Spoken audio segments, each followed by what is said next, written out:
on that radio and back here. The cops ain't likely to catch up with us, not tonight. So we can all be quiet and peaceable and listen to the music.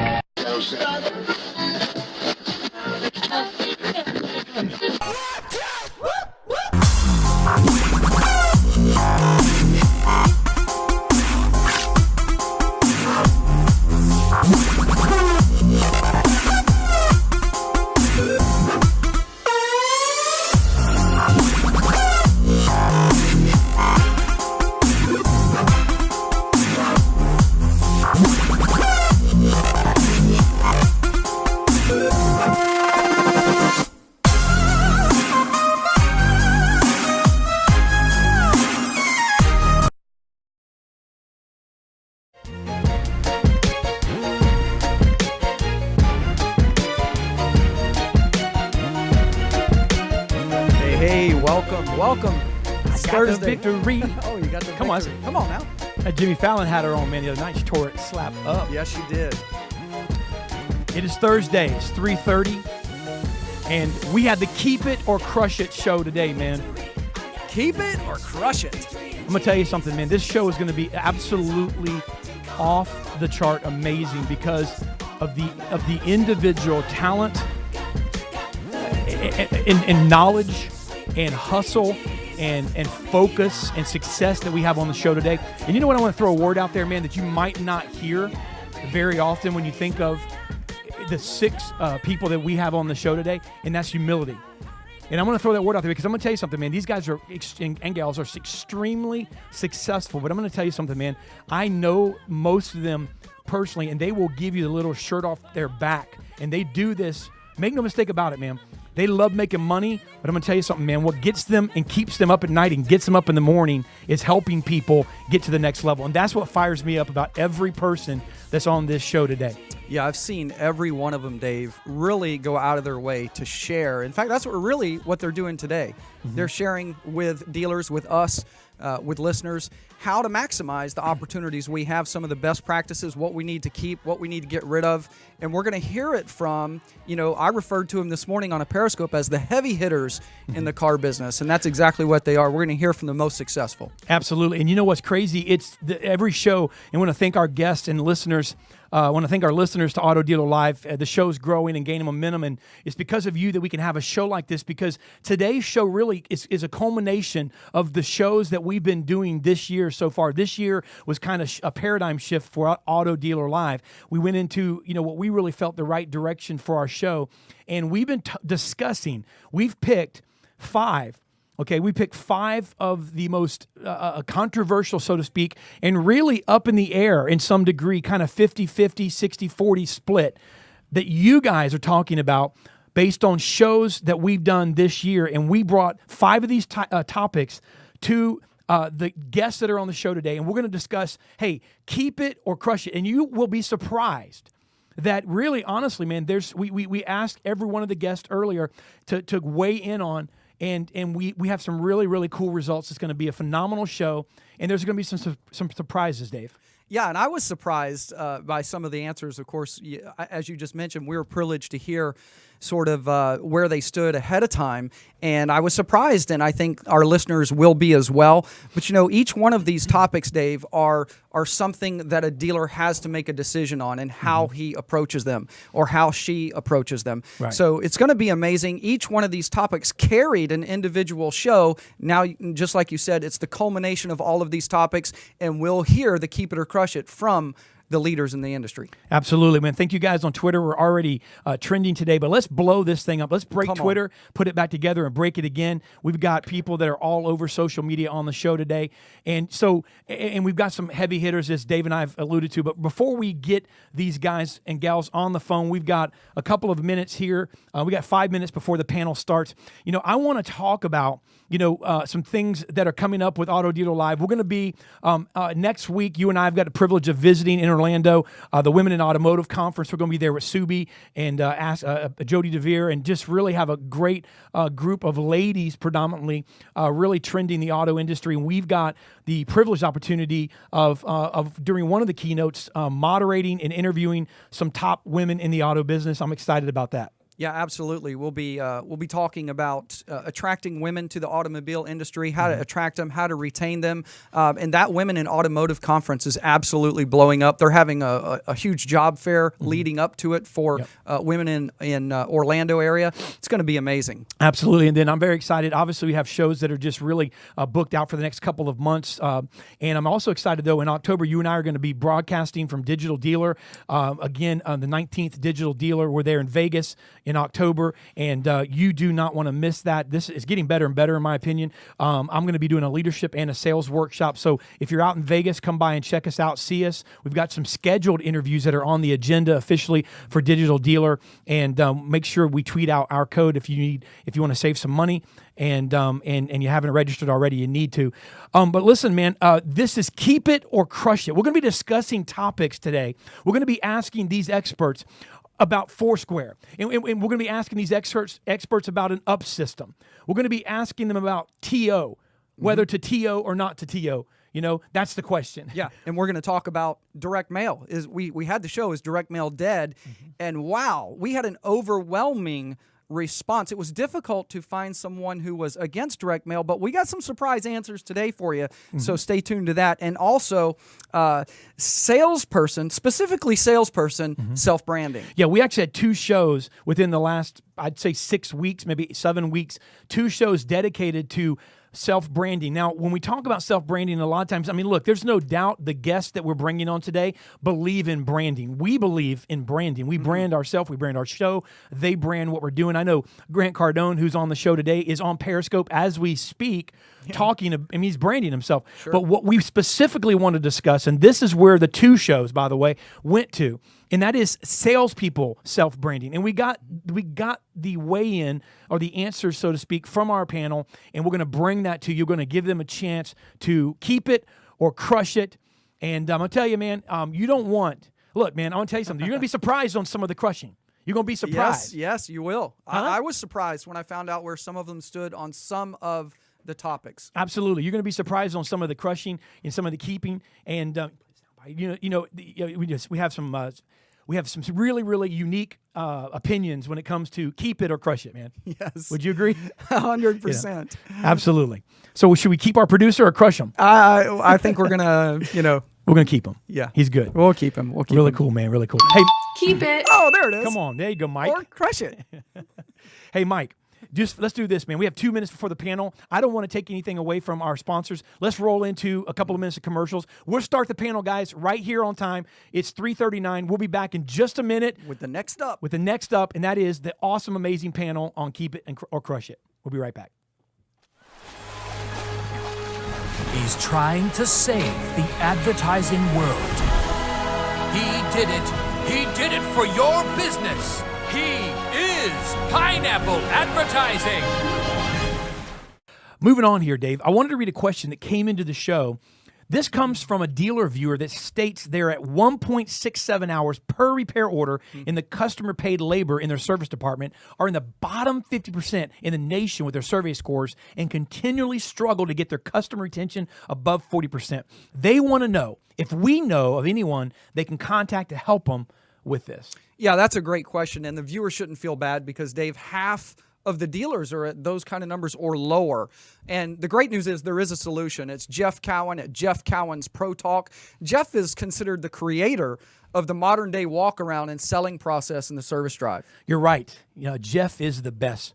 The average Pro Talk customer is usually in the top 7% in the nation with survey scores, in the 80% range in customer retention, and in the 2.5 range in customer paid hours per repair order, including oil changes. That's why most consider Jeff the nation's authority when it comes to training service staffs everywhere.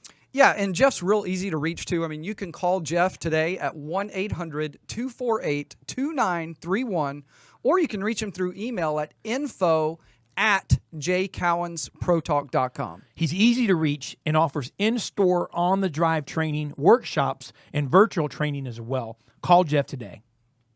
Jason Rice from Lot Pop, and let me tell you what we do to help dealerships increase used car sales 20 to 30% in gross in volume. 3 areas we focus on: trend reports. We look at weekly trends that no one else is trending to make adjustments on our inventory. 2 is we do weekly review calls to review those trends, but also we dig through every car that needs to be price adjusted to increase the searches. And 3, we do a virtual lot walk, make sure every car is standing tall in line, and make sure we don't have bad photos like these. Check out our website, lotpop.com. our blog at automotiverevolution.com, and our weekly video tips at increaseturn.com. Thanks. Hello, I'm Alan Ram, president and founder of Alan Ram's Proactive Training Solutions. Let's face it, good managers are defined not by what they do when they have a showroom full of customers, but more by what they do when there are no customers in the showroom. In 2015, whether you like it or not, the car business is all about conversion of opportunities and driving traffic. All those great closers and desk people are not doing you a whole lot of good if your dealership is not converting effectively on the telephone and internet.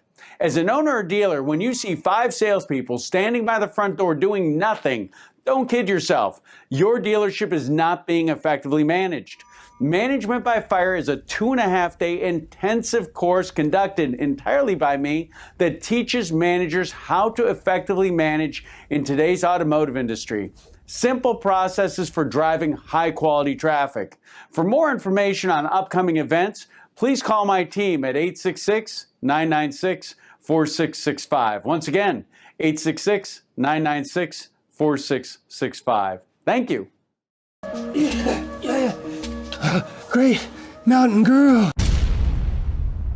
I have traveled far for your advice. What is your question, Albert? My name's not Albert. Bill. No. Christopher. No, it's not. Jimmy John. No. Jolie. George's. It's Griff. Great. I want to go home.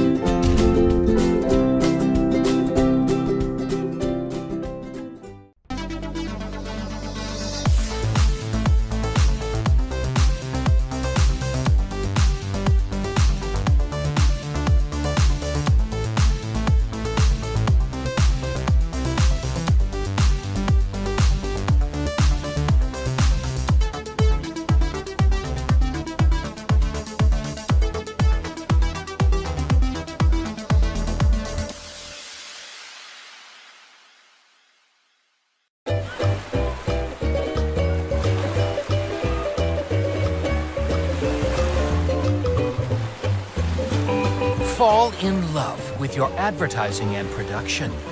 Pick the pineapple.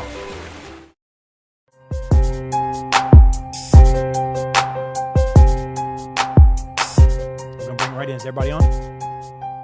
All right, we're back. I want to thank you guys for joining us, and we are going to jump right in here. You've been waiting for this moment. This is our Keep It and Crush It show, man. Are you ready, Dave? Hey, I'm ready. I'm ready to jump in. Absolutely, man. We have an all-star cast, great individuals, car people on the phone now. And without further ado, I want to go ahead and just introduce our panel. And then at the end, we're going to let them tell you how you can reach them if you don't already know that. But we have on the phone, we have the president and CEO of the #1 CPO dealer in the United States of America. He runs the Reichardt Automotive Group. We have Mr. Rick Reichardt on the phone. We have Herb Prano. Herb is the corporate trainer for the Reichardt Automotive Group. We have Tony Remus, which Tony is the operator. He actually does many things, and his resume is a little too complicated to introduce, but he is responsible for over 30 automotive companies for the Fraser McCombs group, as well as the Red McCombs Automotive Organization. We have the Vice President and General Manager of Lasco Ford and Lasco of Grand Blanc, the #8 Ford certified pre-owned dealer in the country, Matt Lasco. We have the #1 Honda store in the West Coast of Florida, Mr. John Marazzi. We have the #1 Fiat store in the country, Miss Lisa Copeland. And I want to thank you guys. Did I miss someone? Yeah. Who? We missed Mr. Grant Cardone. I know. I was waiting. We have listen, honestly, I don't know how really to introduce him because everyone knows. I originally started watching him when he was a turnaround king. And he's a best-selling author. He is a motivational speaker. He's one of the best trainers I know. He's a great guy. He is the president and CEO of Cardone Enterprises and all that falls under that umbrella. We have the one and only Grant Cardone. Guys, ladies, thank you so much for joining us. And we're going to jump right in really quick with the topic of Foursquare. And we took your answers that you guys gave us on whether or not you feel like it should be kept or crushed. And we picked out Matt, Grant, and then Rick and Herb together here to talk about this, and then we'll give you guys all a chance to weigh in as well. But the reason we picked you guys is because Matt Lasco and Rick Reichart, two of the top CPO dealers in the country, said keep it. And now Grant, and I know John Marazzi as well, and I know John will probably weigh in, both said crush it. And I know, and so I'm interested to hear, and I'm going to throw Grant, Grant walks around with fire, so I know he doesn't mind being thrown in it. Grant, why crush it, man? I know you got a couple of guys to take your back, but you really don't care. Was that one of my people that answered that? Jared said crush it. Yeah, well, look, what I would do, actually, I would advance it. I think the answer would be to advance the Foursquare. Because there's those parts of a transaction that are never going to go away in automotive, which is price, trade, down payment, and term. I just would add that. I would add to that, and I know John Marazzi is going to agree with me because John's so progressive and pretty. Right. I would add to that the lease purchase. There's no reason not to show a guy alternatives here, and also to show him term. And so I would expand that Foursquare to probably 12 to 16 boxes and our matrix presentation rather than 4 simple squares. Okay, so Grant, you would arguably say that it would look more like a menu system coming from your perspective as to what we should present. It would look like rather than yeah, exactly. Okay. All right. Well, Matt, let's go to Matt Lasco because, Matt, I know you've weighed in before. You're a believer in the Foursquare system. Tell us why is it, I know that you still use it. Do you feel like it's the most effective? Is it more simple? Why would you use just the Foursquare system?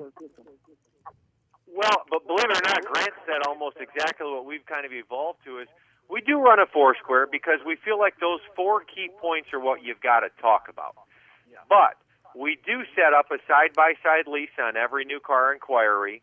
We do give them options. Now, we start our terms a little shorter. We don't go to the farthest term, but we give them 3 or 4 terms. We give them 3 or 4 down payment options, and we create a conversation, and that's what creates the car deal. So, yes, you can talk about a Foursquare per se going away, but you really can't.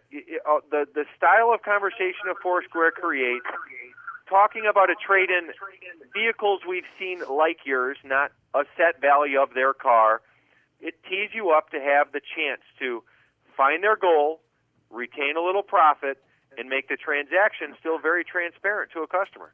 John Marazzi, let me ask you this. For those who would say, I know you're for crushing it, and I'll let you explain why, but for those that would say, hey, you know what? Most people who want to crush it, aren't or don't really believe in gross, and they want to take the car guy out of the mix. I know that's not you. So why are you against it? Well, when you use the word Foursquare, I'm referring to the typical Foursquare where you're going to give them a short-term payment that's not based on any realistic payment amount or interest rate.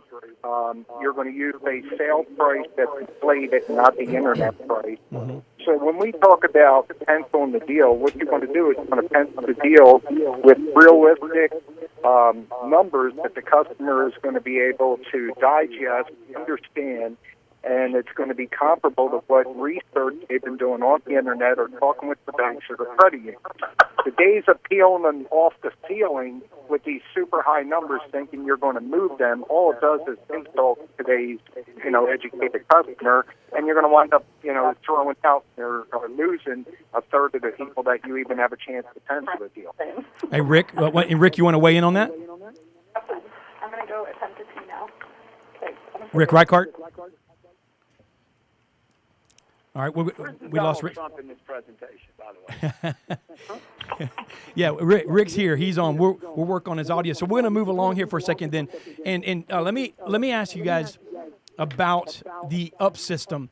And, you know, this was something that we had a tremendous debate on 2 months ago. And when going over this, and I was really surprised on some of the answers. I mean, we had Alan Ram on a couple months ago, and Alan, you know, he's full of piss and vinegar a lot of times, and he's on, and he was for an up system, and I was surprised.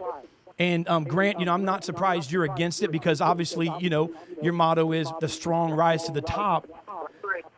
Tony, I want to go to you, and I want to ask you. You say keep the up system.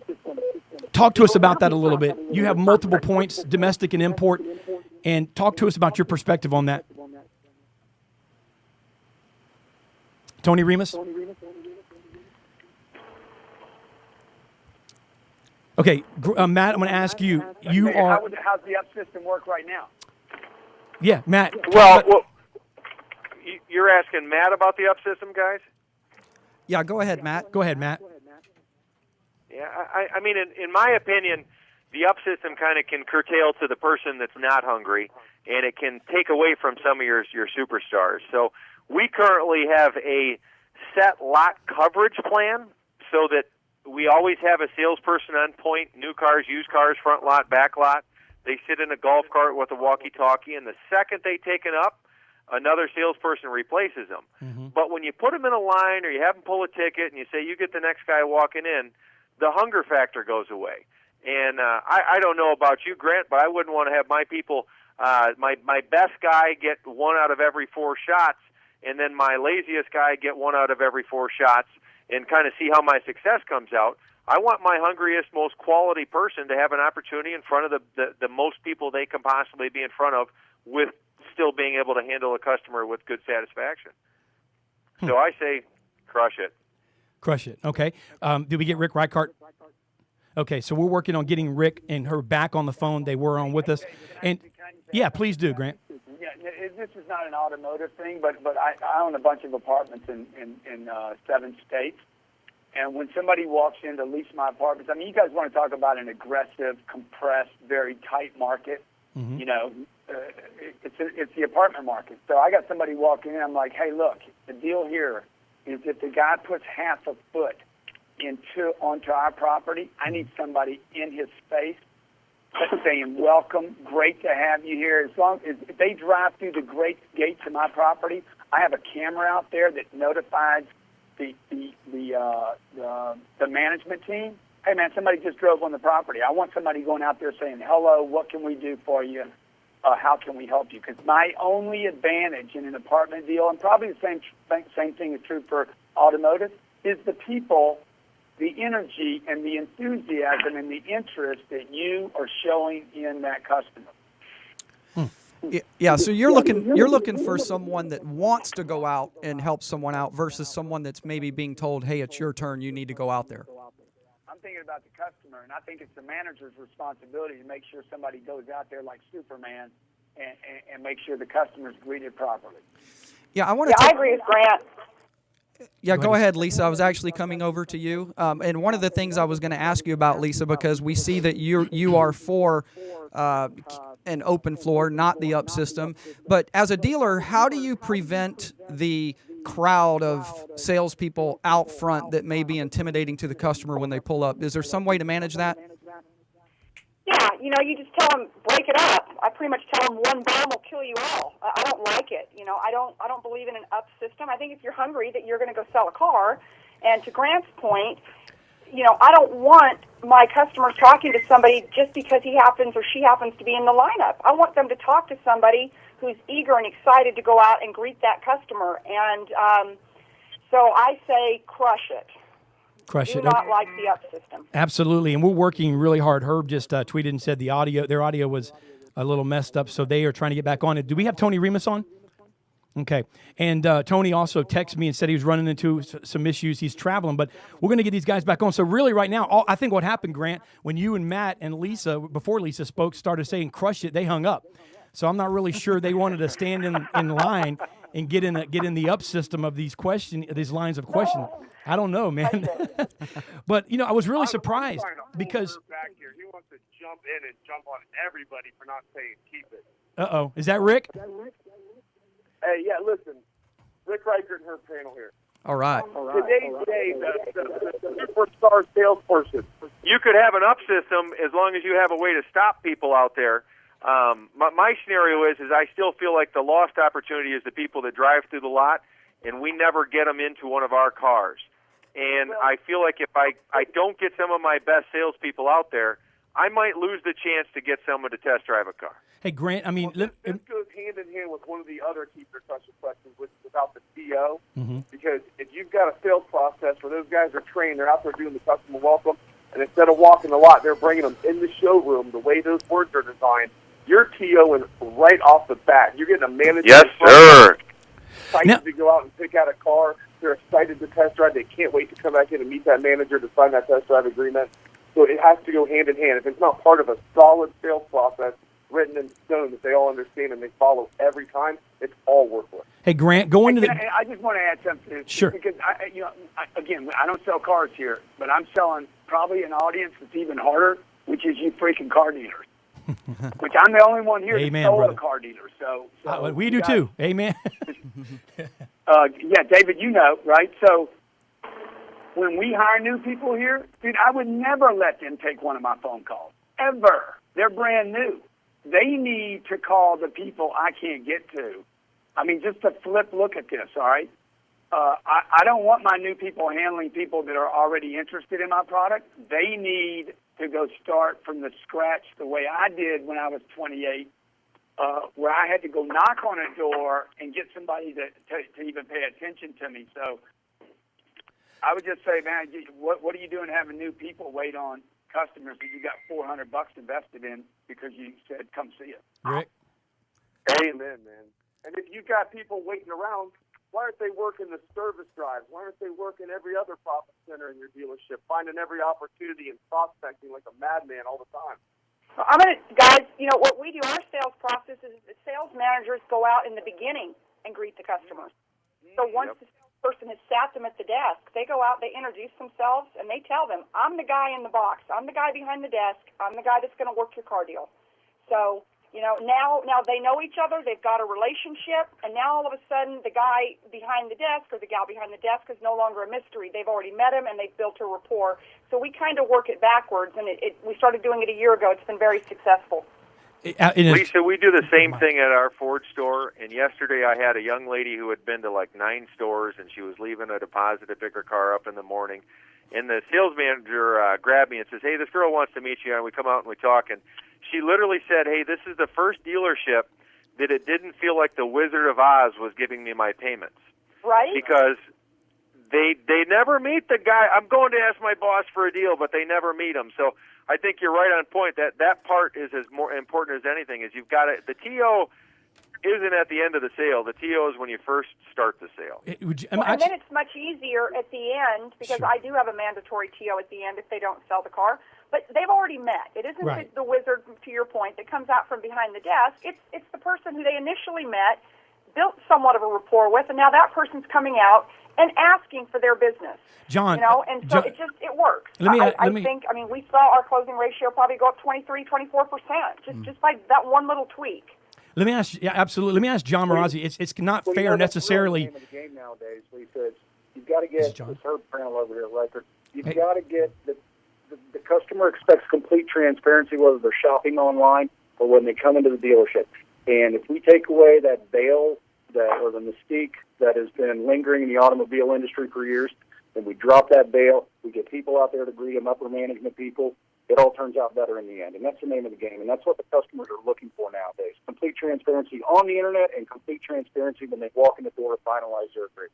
Herb, and the name of the game is to sell a car. And so we know that the transparency works, and we know that people want to know who Oz is, and we know how much it costs to bring it up in. So yeah, let me jump to John for a second. John, because Tony's not on the phone, and honestly, when it came to TO, it was unanimous. All of you said keep it, and Tony Remus with Red McCombs Automotive said keep it, but there was a caveat there. He said only with a follow-up. So it sounds like that you guys would disagree with that, but John Marazzi, let me go to you. So again, everyone on the panel said keep the TO. You guys are discussing even inserting yourself from the very beginning, and Tony said only with a follow-up. So he's not here to defend himself, but John, speak to that a little bit.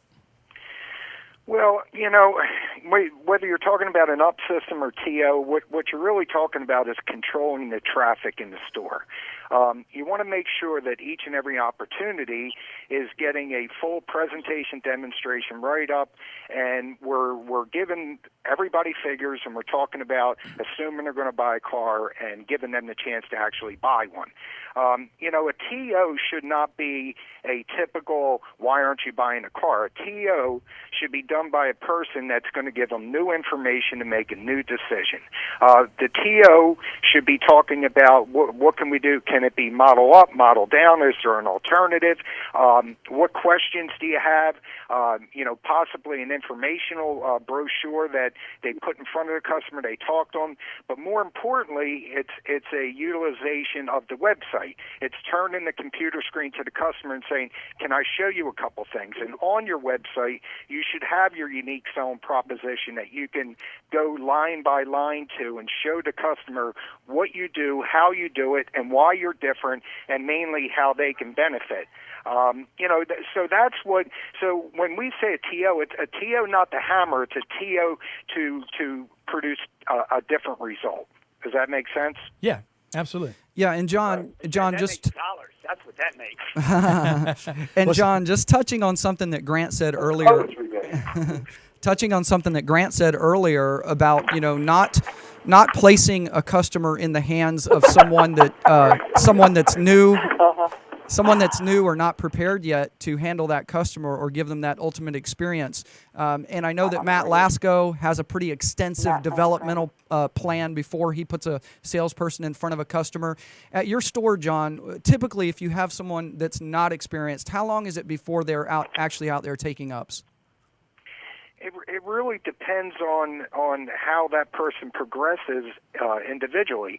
The key to everything we're talking about, I probably take 2 to 3 go-to-meetings a day talking about new products, systems, software, everything. The key, guys, and for dealers out there, is momentum. When you have that momentum where you're kicking ass, you're selling cars, you're making gross, people are making money, that momentum just continues to build. What people got to be careful of is trying to change because they went to a seminar or somebody told them they should do this, whether that's an up system. I'm in a 20 group with 23 Honda dealers. I had positives and negatives on the up system, and they're all good car guys. It just depends. So, and even with salespeople, some people say, well, let's hire no experience, green peas, bring them in, salary-based. That may work for some stores, and other stores that have momentum start to attract the best people from around town.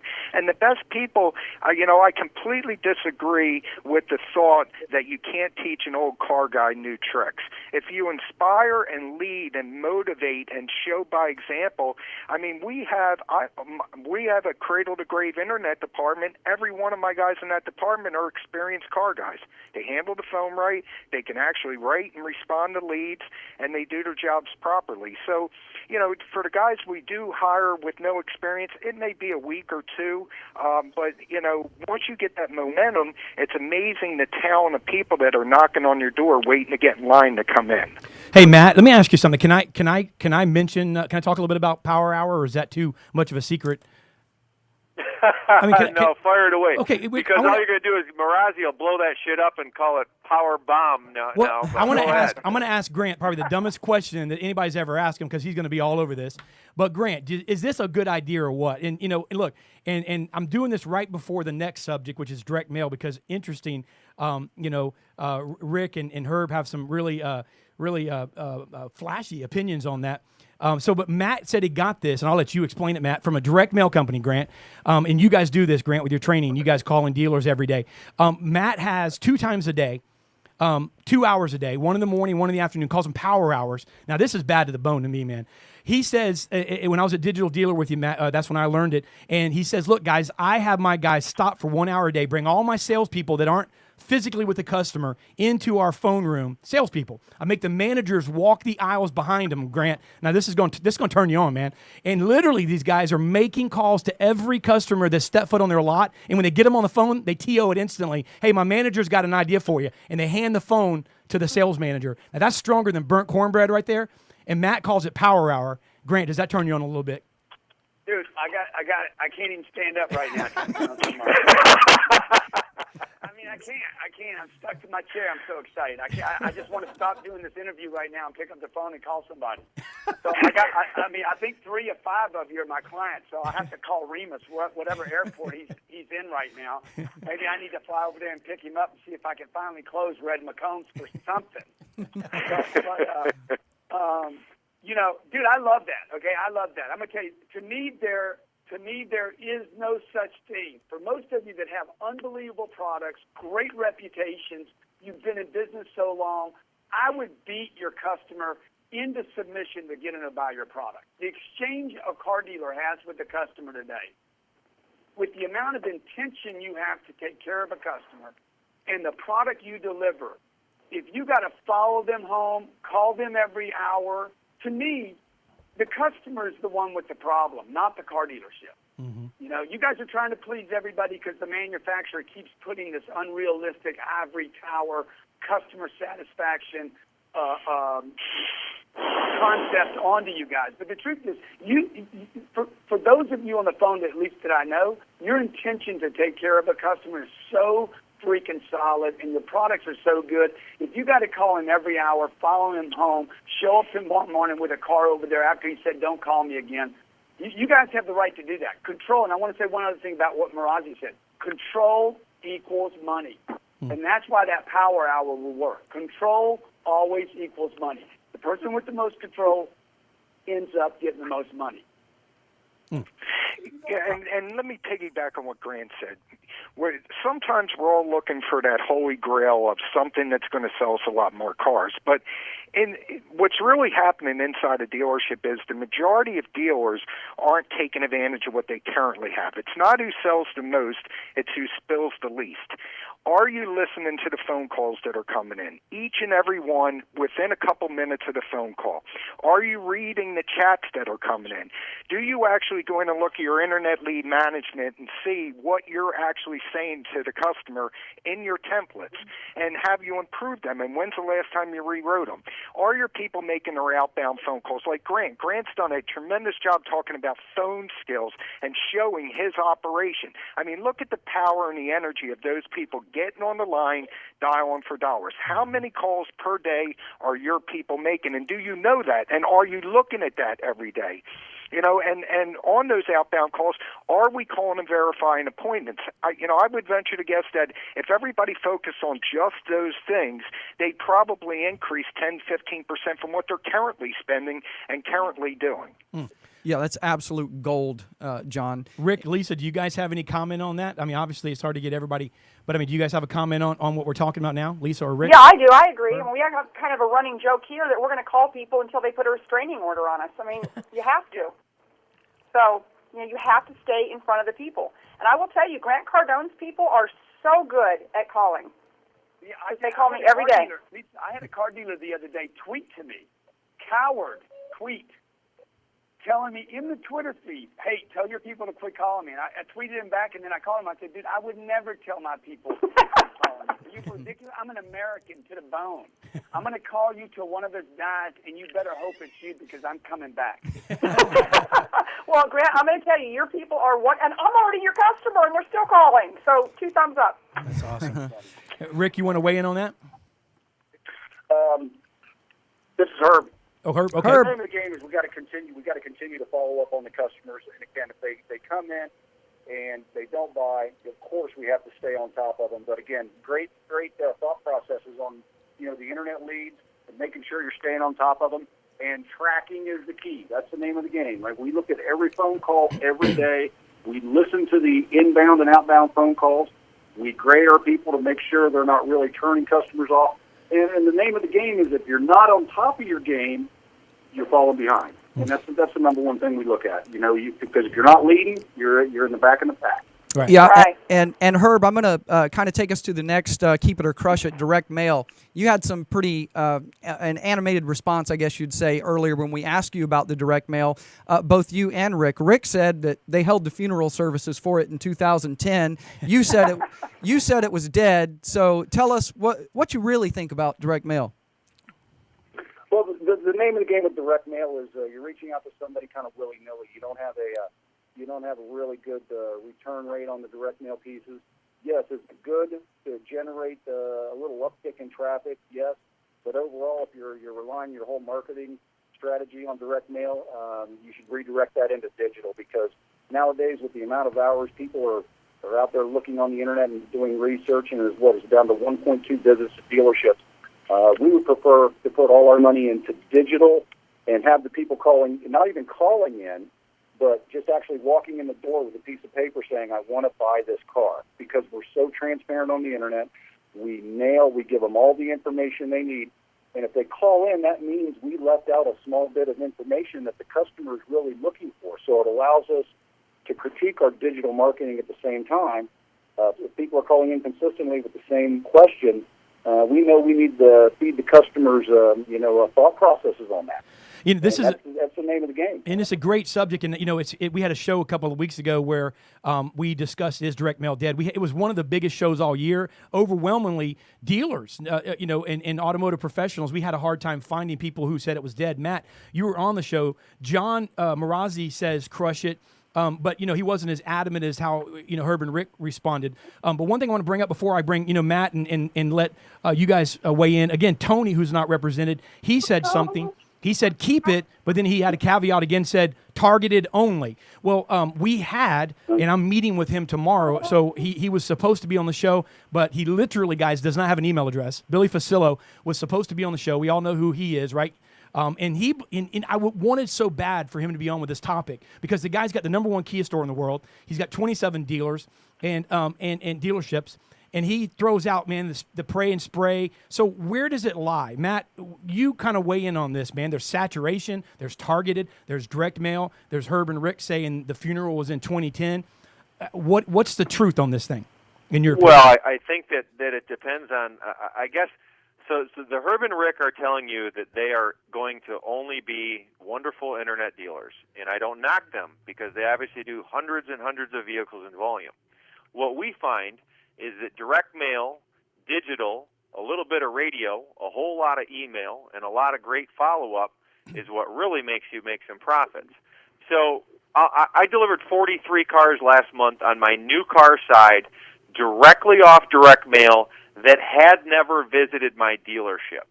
And I think part of the factor is people miss out. Direct mail is what you make of it. I'm sorry, Matt. Who do you use? Crappy list. I'm sorry, Matt. Who do you use for some of your direct mail? I was just wondering. I didn't know. Was that? I occasionally use this company called IPD. Come on, baby. I'm sorry. But shameless. No, let's get real on it, guys, because this is not an advertisement for David, because he knows that there's 9 million direct mail companies you can call. Absolutely. But if you have a crap list because you as a dealer aren't involved enough to know what you really need coming in your door, if you have a sales staff that is never trained the day before, the week before, the day of how to handle the exact direct mail campaign, then it won't work. But if you're really going to make this stuff happen, then yes, I'm telling you right now, I can jump on, send 10,000 pieces of mail out to a specific group of vehicles that I need on trade. I'm going to get cars for my used car lot, and I'm going to sell vehicles, period. And if you can't call that trackable, you're missing out. Now, is it a little bit more expensive per sale maybe on direct mail? Fine. But who cares if you spend $400 per car instead of $300 per car if your GPV is $700 a car higher on direct mail than it is on internet? So it's not dead. If it is dead, you're missing out on additional opportunity, and you're only living on your internet world that you believe in. Wow.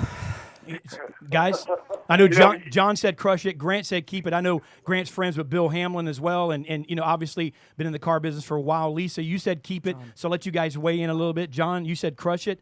What do you guys say?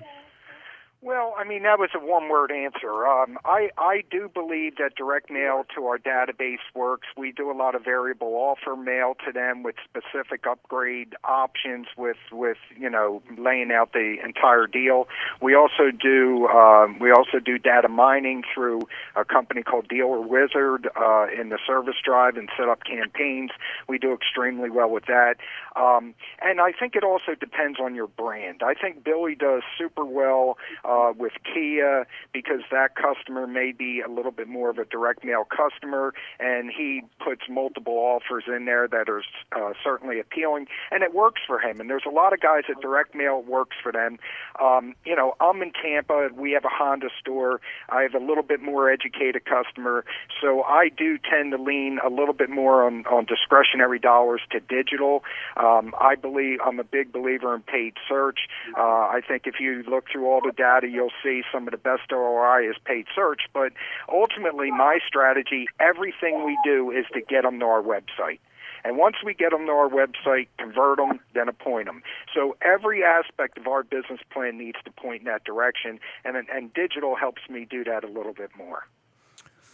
That's great, John. We're going to move to the final. Go ahead, Dave. Go ahead. Let me ask you this, Grant. You're laughing. I mean, you're smiling. I mean, you don't have a dog in the hunt. But by the way, John, my dad owns Dealer Wizard. I don't know if you knew that or not, but that's a great company, software company. But they do very equity miner.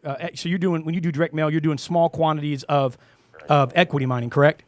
Equity mining followed with their call center, who do a tremendous job. Okay. All right. So, Grant, let me ask you this. You don't have a dog necessarily in the hunt, but what's your opinion on this? Well, look, nobody loves technology more than me. And Uncle G, nobody can say Grant Cardone doesn't embrace technology. I'm periscoping right now. I think there's looks like about 1,200 people on here showing 476. I could run a Facebook Messenger right now, which I was invited to do with Facebook as one of the first people. There's 6,000 people watching a live stream. Okay, I don't know how many people you got, Dave, on. I don't know yet. He doesn't show me till after. Let me tell you something. If one piece of direct mail got me business, I would do it. I'd throw a rock at your house if it worked.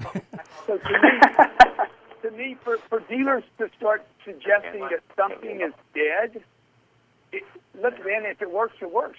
You guys are entrepreneurs, okay? You don't have a car dealer problem. You have the issue is obscurity. And can I get my customer to remember, whether it's a mailbox, an email?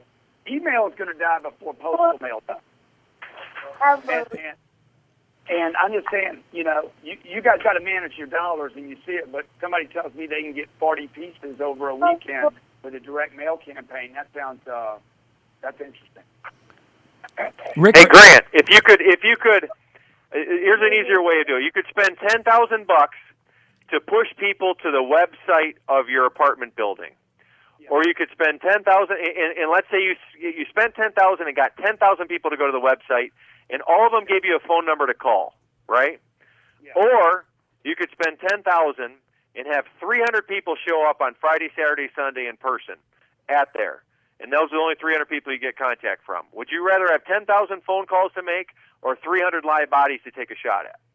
Well, I like the 10,000 phone calls a lot, but I also like, if I knew a guy was renewing his lease, he was up 30 days out and starting to shop right now, and I could just have that small list and hit 800 targeted with direct mail. My preference would be I'd send somebody out there to visit him, but I just can't do that, So if I'm in Charlotte, I'm not going to match it dollar for dollar, but I would do them both. I would not exit. I would use a muddy road, a bayou, an airplane.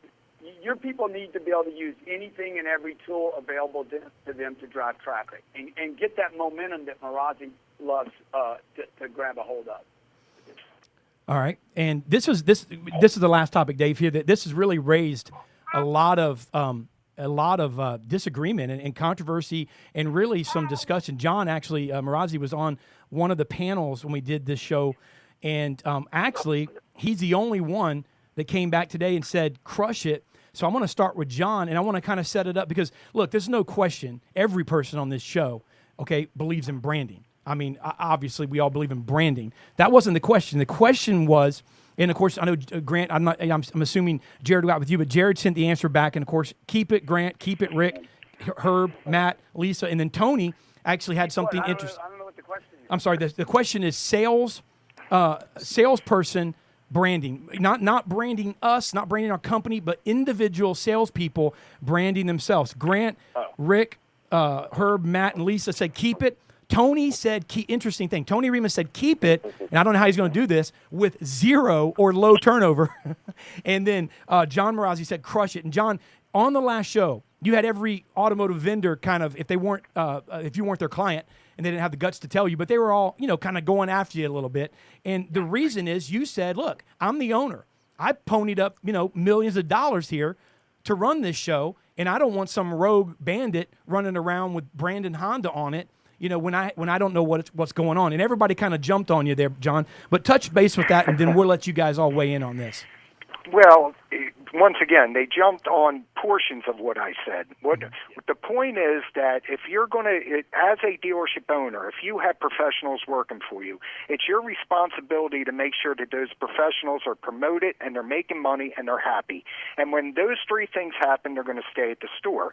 The majority of people that their dealerships don't give them the support and they feel they got to go out on their own. My only point was when they go out on their own, have some protection that these people don't have an agenda of promoting themselves to the point of either starting a business, joining a vendor, or going to your competition because they get recruited because they get their name out there. And my main point was when they do want to promote themselves with a protected phone number, so they're not giving out their cell phone number to their entire database. They haven't downloaded your database, so when they go to your competition, they're going to take it and do a direct mail or a campaign, and make sure that the dealer is protected. I don't blame anyone or hate anyone that wants to do better in life, but the dealership should have a culture of being able to take those enterprising people and helping them do it even better, but doing it under the umbrella of the dealership and the guidelines, especially with some of the compliance issues out there right now and legality issues and HR issues that are out there. So it's more than just letting a guy go out there and be a cowboy and shoot around and do a bunch of things. It should be done underneath the management umbrella and have some thought and compliance built into it. You're wrong on this one, bro. You're wrong, John. All right. You're wrong, dude. Okay. What am I wrong about? Go ahead, Grant. Well, I'm just saying, man, the car business is already a hard place, right? It's a hard place. Everybody, there's not a lot of upside. You get somebody, I have 5 guys every night do a Periscope training. It starts at 10 o'clock. One guy does 10 o'clock to 10:10, and another guy does 10:10 to 10:20. I didn't ask them to do that. I didn't ask one of them to do that. They literally do 2 hours from 10 o'clock to midnight to a couple of hundred people, and they're talking about me between 10 o'clock and midnight every night of the week, okay?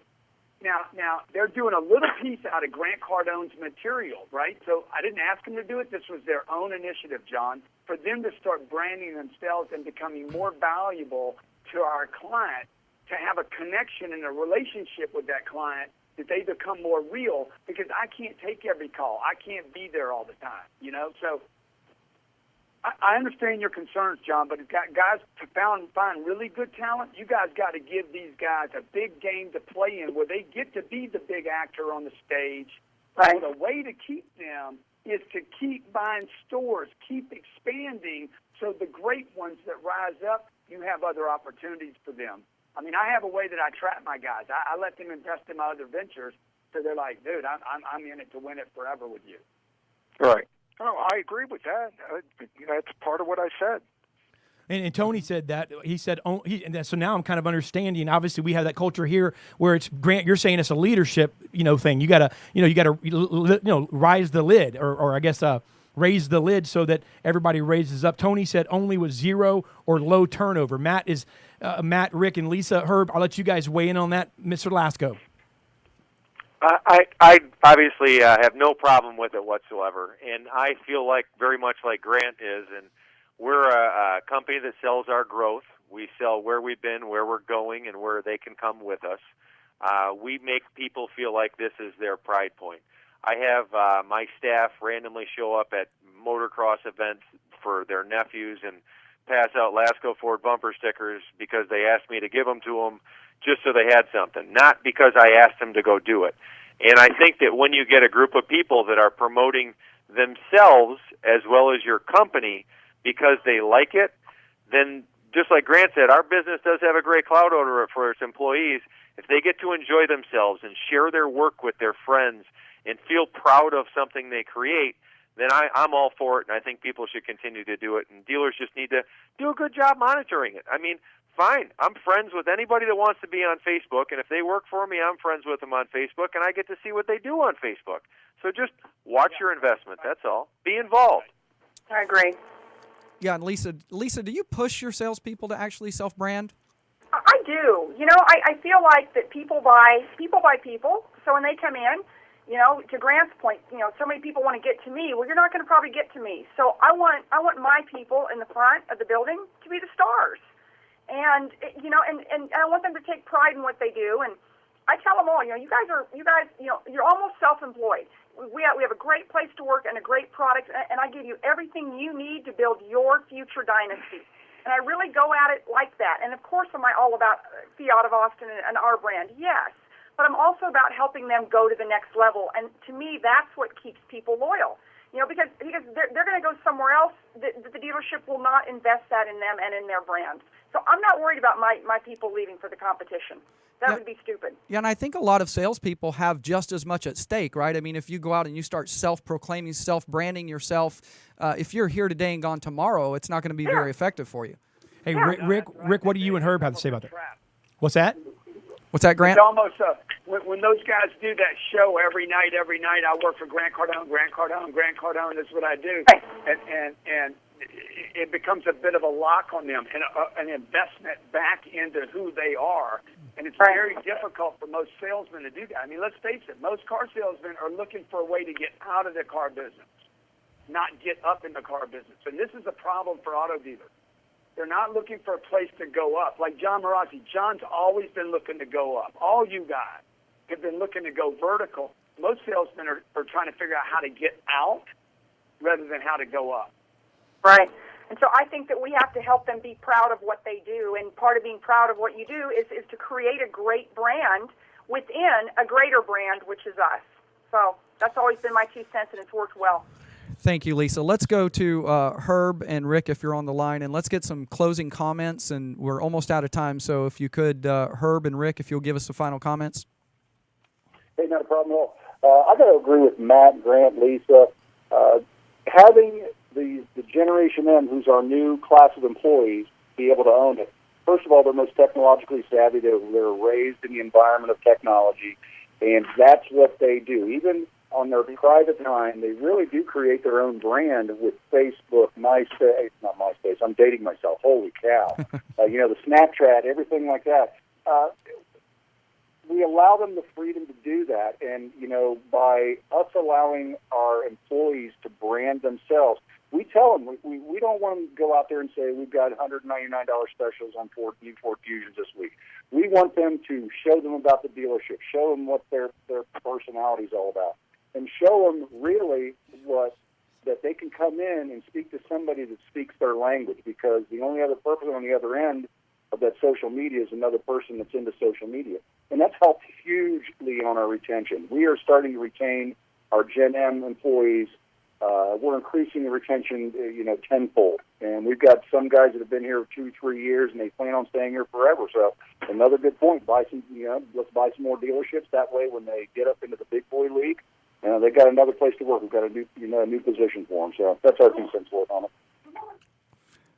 Great. And we'll go ahead and go over to you, Lisa. Oh, I'm just sitting having a conversation with Grant Cardone. I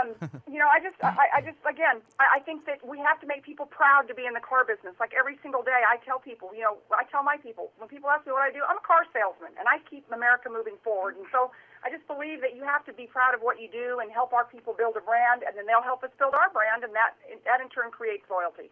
Closing comments. Awesome. John Marazzi. Okay, John. Like I talked about earlier, if you have the kind of dealership that people want to work at, and if you're producing the results, you're going to get more and more momentum. That momentum is key.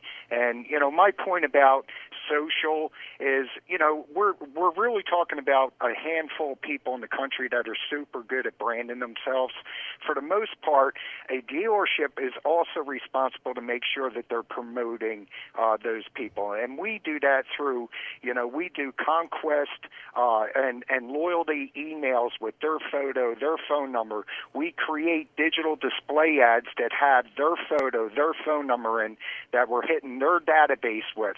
And they're the reasons, you look at our numbers and you look at our loyalty and you look at the people that stay here. The reason they stay here is we were able to provide that for them and give them a culture where they can be successful.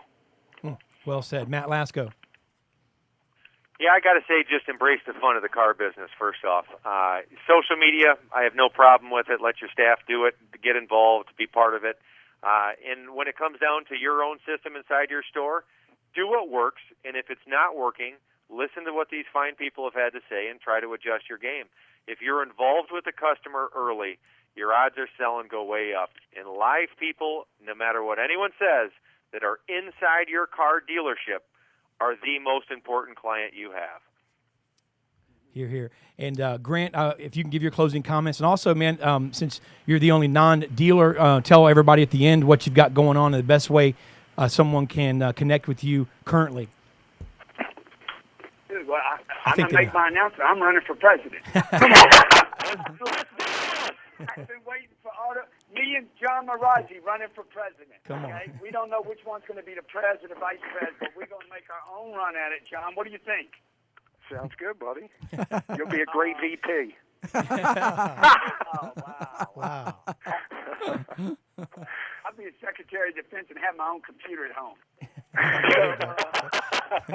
So look, I just want to tell everybody to be great, man. Whatever you're doing, wherever you're at, wherever you are in the food chain, you're a brand new salesperson. I remember being a brand new salesman in a car dealership. There was no management. Nobody knew anything, man. I was in a car dealership. So many of you guys that are on the phone today, if those of you are listening and you're working for a car dealer and you're not happy, you need to listen to the guys that are on this call. If you got to move across the country to work for Lisa Copeland or John Marazzi or the Reichart Group or Matt Lasco, you guys should move. You should get up and freaking move. Go where the opportunities are. Go where good people are. So many of you reach out to me and complain, oh, my dealer this. Then move, man. Now, get one of my little black bands. It's got a message for you, okay? Get one of my little black bands, wear it, put it on, and grab your wife and your kids or your husband and move. Go where people value valuable people, and then go in and make a big contribution. Dave, dude, I can't even tell you how much I got going on. I'm getting ready to do some work in Colombia with the U.S., with the Colombian Army and the Bogota economy and the Bogota Chamber of Commerce. I'm getting ready to go back to Fort Benning and work with troops in transition. I just left the Pentagon because I want to help troops in transition. They're coming back. 40,000 military were given peak slips in the last 45 days. They're coming back to the U.S. without jobs, without employment, without leadership, and they don't know what to do. And I was at the Pentagon talking to these guys, and they're all talking about their leadership skills and leadership this. And I said, dude, your asset is not that you guys have leaders. Your asset is that you guys have people that are willing to follow. Come on. And not to work. Nights and weekends. They'll show up on time, and they can shine their shoes, man, and they can take an order, and they can say yes, sir, no, sir, and they can look you in the eyes, and they know what rewards and penalties are, and they're willing to fight for their families. So any of you car dealers out there, I'd love to have your help in placing vets. Consider there's 100,000 coming back to the U.S. this year. It is the highest unemployment rate in the United States of any group of people, and 22 of them kill themselves every day. It's because they don't have a job. That's the importance of having a job and something to do every day. So nobody take that for granted. And I know the car dealers out there will resonate with that messess. Yeah, it just yeah, absolutely, man. I tell you what, I can see. We'll do anything we can. I can see one thing, Grant. Just dealers hiring them, man. Get a special dealership shirt, maybe a special camo polo with a dealership logo on it. And everybody that's in your dealership, that's a veteran like that. They have a story to tell when a customer comes in the door. Man, what you're doing is great, man. That's a great one. So awesome, guys. No, I love it. Thank you guys so much for joining us today. I know you guys are extremely busy, and I know you helped a lot of people. And thank you so much. It's been a privilege. Bye, guys. Thanks as well, David. Thank you, guys. All right, take care. Good night. Thank you. And that was awesome. You know, man, it fires me up. That what Grant just ended with, though, man, is exactly what, you know, I said in the beginning, you know, and all of these guys feel that way. They're all helping people, not just. It's not just about them, but they realize that Well, yeah, it's bigger than that now. It's bigger than that. I mean, man. they've made their mark. Now they're helping others that want to get to those Well, similar not only places. that, they're one and the same. So you want to know what to keep and what to crush? Mm-hmm. It's one and the same. If you find a purpose, right, and a legit purpose, then you know you can't serve that purpose that involves people without it helping you, of course, financially, helping grow your business. It creates the need. The need creates the demand, and the demand creates money. So, awesome job, man. Weigh in on Twitter. I know it's been blowing up. Hashtag Auto Dealer Live. Dave, Matt, or Mike, just because you put them out there, man. What do you say? This show, should we keep it or crush it? I think we should crush it. You think we should crush it? What? You just want to play the sound effect. Go ahead and play the sound effect, man. Wait for it. Crush it. It was a little anticlimactic there, you know. Yes. Like, well, wait for it. Yeah. All right, man. What do you think, Dave? Wow. I think we went way over on time. Went way over on time. I knew that We was going had to happen. another guest. And Yeah, we when we want to apologize to those guys. We will bring you on. We've already got a show that we want to get you guys on for, and that's what happens when you go over on time. And 4:38. So hey, man, thank you guys. The next up is what's trending, the best choice. That's a show you don't want to miss. Yeah. Is what's trending the best choice. Yeah. Not just what's trending, but is it actually the best choice? Right. It's not just what's trending. It's obviously the most popular thing. It's trending, Right. but is that the best choice? Is what's trending the best choice? All right, man. Thanks, guys. All right.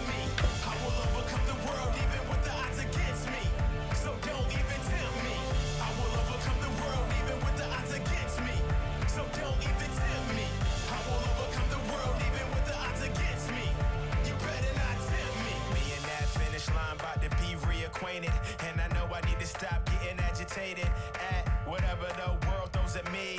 And I know they're trying to keep me under lock and key. Shock the whole world like OMG. Saying that I changed, but you know it's still me. At the end of the tourney lifting trophies. And the